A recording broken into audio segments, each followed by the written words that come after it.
নমস্কার আমার প্রিয় বন্ধু, দিদি ও আপুরা, তোমাদের সবাইকে স্বাগতম আমার নতুন একটি ভিডিওতে। আশা করছি তোমরা সবাই ভালো আছো আর আমিও মোটামুটি ভালো আছি। তো এখন বাজে সকালবেলা, তো সকালে সব রান্না টান্না করে খেয়ে আজকে সকাল থেকে শরীরটা অতটা ভালো নেই। যা খাওয়ার খেয়েছি, সকালের খাবার, সকালে জল খাওয়াটা খেয়ে এদিকে যা টুকটাক কাজ ছিল সেগুলো সেরে এসেছি। ওয়াশিং মেশিনে সকালবেলায় কাপড় কাচতে দিয়ে দিয়েছিলাম, তাই সেগুলো নিয়ে যাচ্ছি। এবার সে কাপড়গুলো তুলে নিয়ে যাবো হলো ছাদে, আর কিছুটা ব্যালকনিতে। 2 বালতি কাপড় কাচা গেছে, আরও কিছুটা কাপড় ওয়াশিং মেশিনের মধ্যে রয়েছে। আর আমাদের যেহেতু কি বলতো, রোজকের কাপড় রোজ দিতে হয়, তো তার জন্য যেহেতু অনেক কাপড় হয়ে যায়, এবেলার জামা কাপড় ওবেলা কেউ পরে না, ওই জন্য প্রতিদিন না অনেক কাপড় কাচতে হয়। আমি এসে গেছি, সিঁড়ি দিয়ে আস্তে আস্তে উপরে উঠে গেলাম।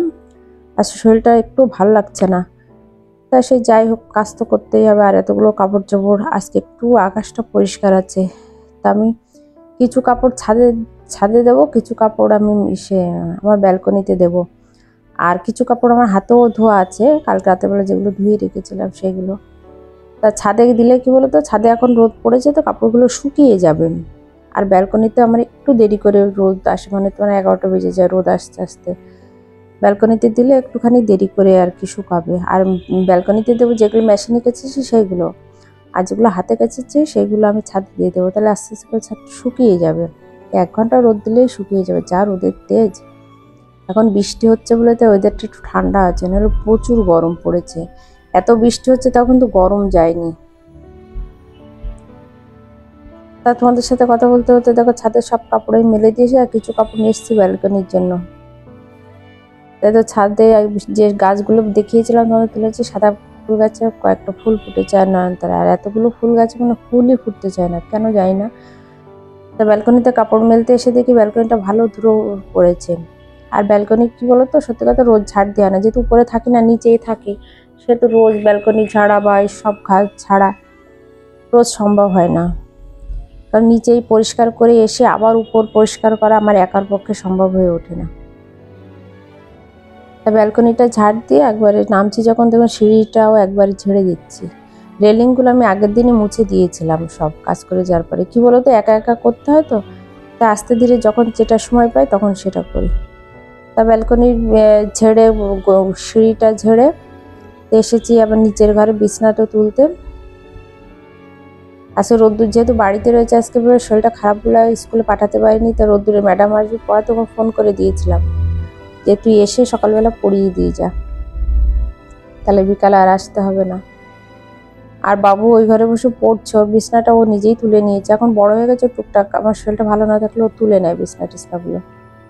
তো ওর বিছনাটাও তুলে ওর মতন ও পড়তে বসেছে, আর আমি এসেছি এই খাটের বিছনাটা তুলতে। এই খাটের বিছনাটা তুলে দেবো, তো ম্যাডাম এসে পড়ি। এখন ম্যাডাম আসেনি, রোদ্দুর টিভি দেখছে, ম্যাডাম আসলে আর কি পড়তে বসবে।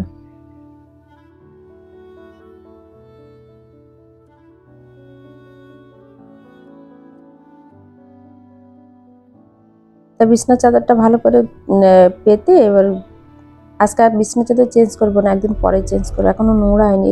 কালকে মানে পরশুদিনকে পেতেছি চাদরটা। তা আজকে আর চাদরটা চেঞ্জ করবো না, যে চাদরটা ছিল সেই চাদরটাই পেতে দিচ্ছি। আর তারপর কি বলতো, বাইরে ঝিরঝির করে বৃষ্টি হচ্ছে আর কাপড় শুকাচ্ছে না ব্যালকনি থেকে। সকালে যখন ঘুম থেকে উঠছি সকালবেলা, তখন কটা বাজে, 5:30 মতন বাজে, আমি ঘুম থেকে উঠছি রোদ্দুর স্কুলে যাবে বলে। এবার ঘুম থেকে যখন উঠছি এত মাথা ঘুরছে আমার, আমি কি করেছি, সকালবেলা উঠেছি, উঠে মানে দেওয়াল ধরে ধরে ধরে বাথরুমে যে এসে আবার দেওয়াল ধরে ধরে এসে শুয়ে পড়েছি। আবার কি করেছি, তারপরে একটু সময় শুয়ে আমি যে একটু শুয়ে যদি কমে, আবার একটু পরে উঠেছি, দেখি সেই সমানে মাথা ঘুরছে, মনে হচ্ছে আমি এই দিক দিয়ে টাল খেয়ে পড়ছি। তারপরে উঠতে পারলাম না, আবার এসে শুয়ে পড়লাম। তারপরে তখন 7টা 7:30 বাজে, তখন বড়বাবু ডাকছে, মা ওঠো ভাই স্কুলে যাবে। তারপরে উঠেছি, উঠে দেখি তাও ওই একই অবস্থা, সমানে মাথা ঘুরছে। আমি এত মাথা ঘুরছে যে আমি মুখ বলতে সোজায় দাঁড়াতে পারছি না। তারপরে সোজায় দাঁড়াতে পারছি না, তারপরে আর উঠিনি, উঠে শুয়ে রয়েছি। তারপরে আমি ভাই আমার তো খুব মাথা ঘুরছে, আমি আসমাইকে স্কুলে পাঠাতে হলো, এবার ড্রাইভারকে ফোন করতে হবে, না হলে ড্রাইভার এসে বেল মারবে গাড়ি। তারপরে ড্রাইভার দাদাকে ফোন করলাম যে আজকে যাবে না। তারপরে ফোন করার পরে এবার 9টা অবধি শুয়ে থাকতাম। ছেলে বলছে মা শুয়ে থাকো। বাবা ছিল না বাড়িতে, বাবা মাঠে গেছে, সকালে হাঁটতে যায়। বাবা থাকে না, ওর বাবা 5টার সময় উঠেই আর কি বেরিয়ে যায়। আর আমি ওর বাবা উঠে চলে যায়, তারপর আমি উঠে আমার কাজ করি। আমি আর হাঁটতে যাই না, বাচ্চারা ঘরে ঘুমানো থাকে, আমি আর বেরোতে পারি না। আমার যা হাঁটা আমার একটা এরকম সাইডে, ঘরের সাইডে গলি আছে, বেশ অনেকটা বড়, আমি যখন ওখানেই হেঁটে নিই। এবার উঠেছি, তারপরে আর যেতে পারলাম না। তারপরে আমি শুয়ে রয়েছি প্রায় 9টা 9:30 অব্দি শুয়ে রয়েছে। বলছে আমার শুয়ে থাকো, তোর বাবা এসে দেখলো, বলছে শুয়ে থাকো। মানে অনেকটা সময় শুয়ে থাকার পরে আস্তে আস্তে ঘুমিয়েছি। উঠে যা যা কাজ, বক্তার স্কুল যেতে পারলো না, 2 ছেলেই বাড়িতে থাকলো। তারপরে আবার কি করলাম, ওই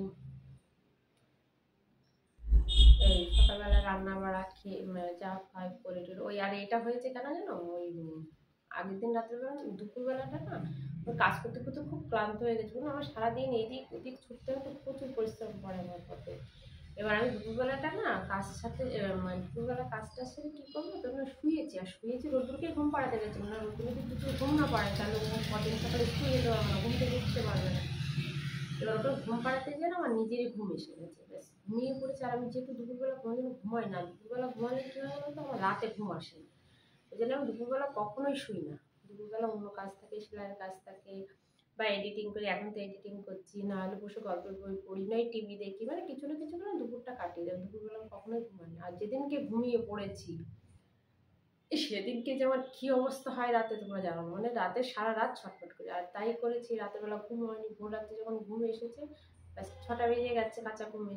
এবার আমাকে 5:30 6টা বাজে, বাবা মাঠে যাওয়ার সঙ্গে ডেকে দিয়েছে, দরজা খোলা থাকে, দরজা বন্ধ করে।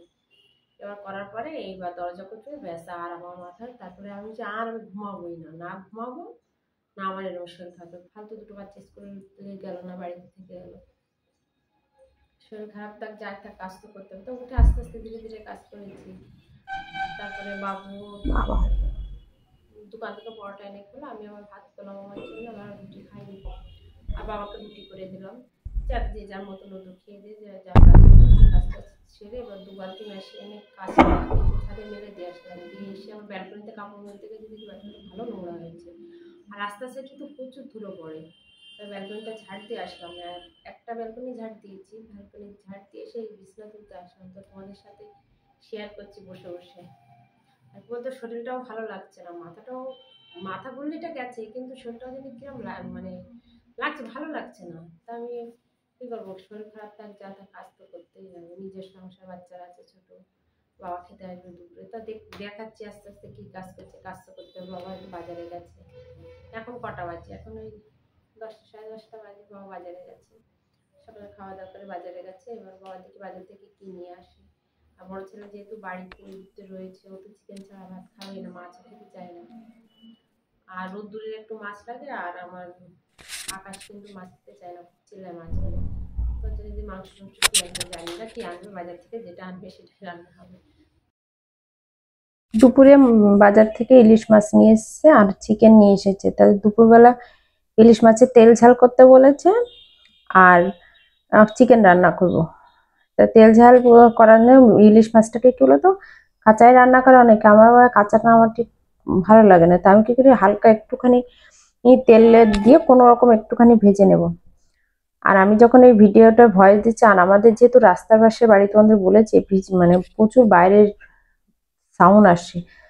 যদি একটু সাউন্ড আসে তা প্লিজ ইগনোর করো, আর তোমরা একটু কষ্ট করে আমার ভিডিওটা দেখে নিও। কারণ যেহেতু যাদের মেন রোডের পরে বাড়ি তাদের খুব অসুবিধা হয়, সারাদিন গাড়ি চলে তো, আর সারাদিন প্রচুর আওয়াজ হয়, তারপরে মানুষজনের আওয়াজ তো আছেই। তাই এই অবধি যদি ভিডিওটা ভালো লাগে অবশ্যই আমার চ্যানেলটা সাবস্ক্রাইব করো। আর যেসব বন্ধুরা অলরেডি করে রেখেছে তাদেরকে অসংখ্য ধন্যবাদ। আর আমার যত সব বন্ধুরা সবই নতুন, সবাই নতুন ভিডিও করছে, আর যে যে আমার ভিডিওতে আসছে আমি সবাইকে সাবস্ক্রাইব করছি। আর যেগুলো না করেছে সেগুলো করে দেব, একটা মনে হয় করা হয়নি। তা সবাই যদি নতুনরা সবার পাশে থাকে তো নিশ্চয়ই আমাদের ভিডিওগুলো একদিন দাঁড়িয়ে যাবে। আমি এই মুহূর্তে সবার নাম মনে পড়ছে না, তাই নাম নিতে পারছি না। আমি একদিন সব সব দিদিদের নাম নিয়ে নিয়ে সেদিনকারকে ভয়েসটা দেবো। তা আজকে আমার যেহেতু মনে পড়ছে না, আর যেহেতু শরীরটাও অত ভালো নেই, যার জন্য আর কিছু ইচ্ছেও করছে না, তা ভিডিওটা পোস্ট করতে হবে তাই করছি। তাই দেখো মাছের ঝোলটা বসিয়ে দিলাম, মাছের ঝোলটা বসিয়ে দিয়ে, আর তোমরা তো রান্না করতে পারো, ওই জন্য আর রেসিপিটা শেয়ার করলাম না। দিয়ে যে একপাশে মাছের ঝোল বসিয়ে দিয়েছি আর একপাশে ভাত হচ্ছে, ভাতটাও উপর দিয়ে দিলাম। এটা রান্না করে আর একটু চিকেন রান্না করব। আর এই স্টিলের ভাতে হয় না খুব স্লিপ কাটে, যখনই উপর দিতে যাই না খুব স্লিপ কাটে। তাই যে মাছের ঝোলটা ফুটে উঠলে আমার না ভুল করে একটু জলটা বেশি দিয়ে হয়ে গেছিল, তাই নামানোর আগে একটু কাঁচা সরষের তেল দিয়ে দিলাম, দিয়ে যে মাছের ঝোলটা নামিয়ে দিলাম। আমি বললাম না শরীরটা ভালো লাগছে না, যার জন্য আর কিছু করতে হচ্ছে, তাই দু রকম করে। আর এই একপাশে চিকেন, যেহেতু বাবু মাছ খায় না, বাবু ইলিশ মাছ কেন কোনো মাছ খেতে চায় না, আর রোদ্দুরও খেতে পারবে না ইলিশ মাছ যেহেতু কাটা ভর্তি, তাই ওদের দু ভাইয়ের জন্যই চিকেন বানিয়ে নেবো। আর চিকেনটা বানিয়ে নিলে বলতে যখন মাছ বা চিকেন রান্না করতে খুব তেল ছোটে, আর আমি রান্না করার সময় কি বলতো ফাঁকে ফাঁকে ফাঁকে তেলগুলো মুছে নিই। আর তারপরে একবার রান্না হয়ে গেলে তো ভালো করে রান্নাঘর পরিষ্কার করে নেবো। আর এই তেলগুলো খুব ছিটতে থাকে নিচে উপরে, তো নিচেটা এখন মুছবো না, আগে রান্নাটা করে নিই তারপরে নিচেটা মুছবো। আর রান্নাঘরটা রান্না করার পরেই আমি মুছে নিই। আর এদিনকে তোমাদের বলা হয়নি, এদিনকে আমার রান্নাঘরে অ্যাডজাস্ট ফ্যান লাগিয়েছি, কিন্তু অ্যাডজাস্ট ফ্যান লাগালে কি আমার না সবসময় মনে থাকে না। তার ছাদে যখন কাপড় মেলতে গেছিলাম না, গাছে কামরাঙ্গা পেকেছিল, তা একটা কামরাঙ্গা নিয়ে এসেছি, আমার দেওরের ছেলে ও খুব ভালো খায়, তা ও আর বড় ছেলে যেহেতু বাড়িতে হচ্ছে, তিনটে বাচ্চাই বাড়িতে আজকে, ওদের কামরাঙ্গাটা মেখে দিয়ে দেবো।